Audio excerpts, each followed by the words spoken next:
आज का दिन वास्तव में एक अलग प्रकार के आनंद का, उत्साह का, उमंग का और खासकर बुंदेलखंड की धरती पर यशस्वी प्रधानमंत्री, मैं एक बार अपनी ओर से, सरकार की ओर से और आप सबकी ओर से आपका स्वागत करता हूं, अभिनंदन करता हूं। बोले बागेश्वर धाम की, महाराजा छत्रसाल की। आज यहां यशस्वी प्रधानमंत्री का जब आगमन हुआ है, उसके साथ साथ सारा संत वृंद अपना आशीष देने के लिए, आज का दिन तो देवता भी आशीर्वाद दे रहे होंगे, इतना भव्य धाम अपना जगमगा रहा। इंद्र का इंद्रासन भी आज अलग प्रकार से कहीं न कहीं थोड़ी ईर्ष्या कर रहा होगा। हमारे बीच परम पूज्य जगत गुरु साध्वी दीदी, चिदम्बरम महाराज साहब, सभी संत वृंद, हमारे माननीय अध्यक्ष जी, माननीय गवर्नर साहब, यशस्वी प्रधानमंत्री के साथ जब विराजमान है, मैं थोड़ी धृष्टता के साथ कह रहा हूं कि हमारे लिए वास्तव में ये बुंदेलखंड के प्रति पहली बार हो रहा है यशस्वी प्रधानमंत्री का इतना स्नेह कि हमारे लिए पहले यहाँ ये बुंदेलखंड की धरती यशस्वी प्रधानमंत्री के आने से केन बेतवा नदी के माध्यम से पूरे क्षेत्र के लिए जल की इतनी बड़ी सौगात दी, वाकई अद्भुत दी है।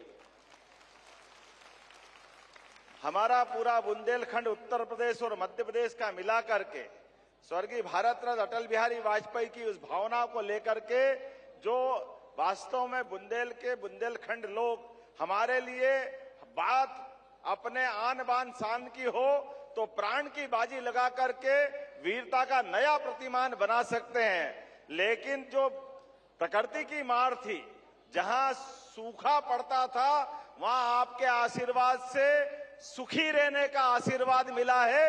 ये आपकी कृपा है, आपकी मेहरबानी है।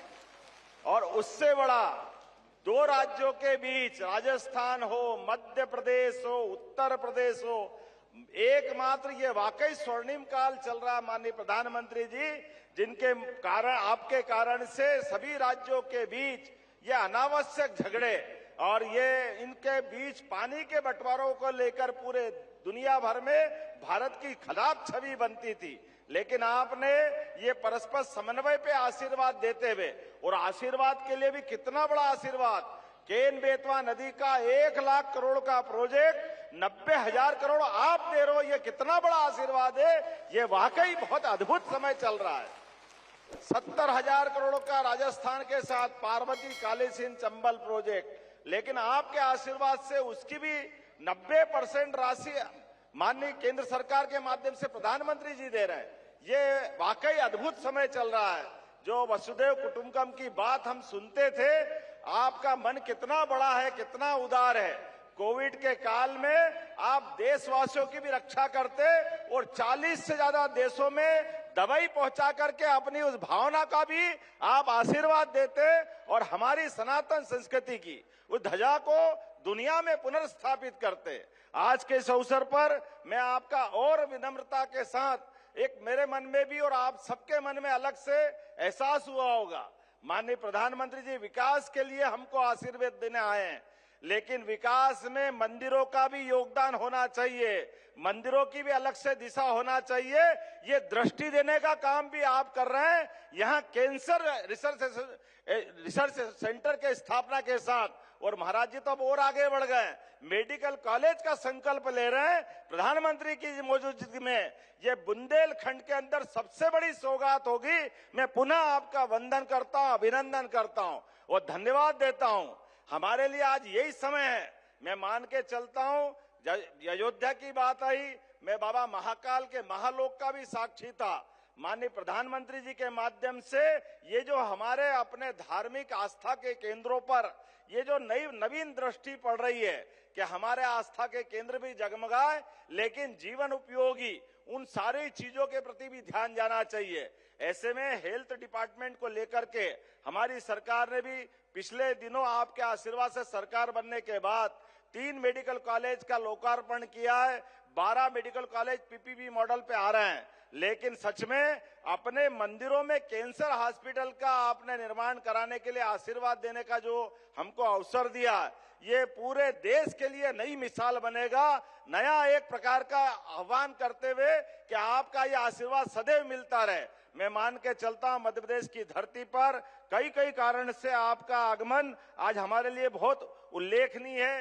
कल आप ग्लोबल इन्वेस्टर समिट के माध्यम से विश्व के सभी उद्योगपतियों के साथ मध्य प्रदेश को आशीर्वाद देने के लिए देश के अंदर भी देश के बाहर भी, और ये आपकी ही कुशल मार्गदर्शन है कि कहां 2014 में 11वें नंबर पर भारत का स्थान था, लेकिन समान रूप से सभी क्षेत्रों में काम करते हुए भारत अपने को 250 साल से ज्यादा गुलाम बनाने वाले इंग्लैंड को पीछे छोड़ करके 5वें स्थान पे लिया है। ये आपकी ही कृपा है, आपकी अपनी कुशल नेतृत्व क्षमता है। और निश्चित रूप से आपके नेतृत्व में अब जर्मनी और जापान भी ज्यादा देर नहीं लगेगी। आप सभी क्षेत्रों में जिस प्रकार से आशीर्वाद दे रहे हैं, मैं आपका पुनः वंदन करता हूं, अभिनंदन करता हूं और उम्मीद करता हूं कि आपका आशीर्वाद इसी प्रकार से मध्य प्रदेश को मिलता रहेगा। एक बार फिर मैं बागेश्वर धाम के महाराज जी को भी बधाई देता हूं, जिन्होंने मंदिर का काम आधा छोड़ करके पहले कैंसर हॉस्पिटल का काम हाथ में लिया है। मैं आपको भी बधाई देता हूं महाराज जी। आज का यही समय है जिसको माननीय प्रधानमंत्री जी के शब्दों में यही समय है, सही समय है। इससे अच्छा क्या समय हो सकता है। नेक काम को तुरंत करते हुए जो आपने अद्भुत एक नया संकल्प लिया है, हम सब आपके उस संकल्प के साथ रहेंगे। मैं पुनः महाराज जी का भी अभिनंदन करता हूं, जगत गुरु जी का भी प्रणाम करता हूं, सारे संत वृंद का प्रणाम करते हुए यशस्वी प्रधानमंत्री को पुनः धन्यवाद देता हूं। आपका ऐसा स्नेह मिलता रहे ताकि प्रगति के काम समान रूप से ऐसे हम चलाते रहें। बोलिए बागेश्वर धाम की।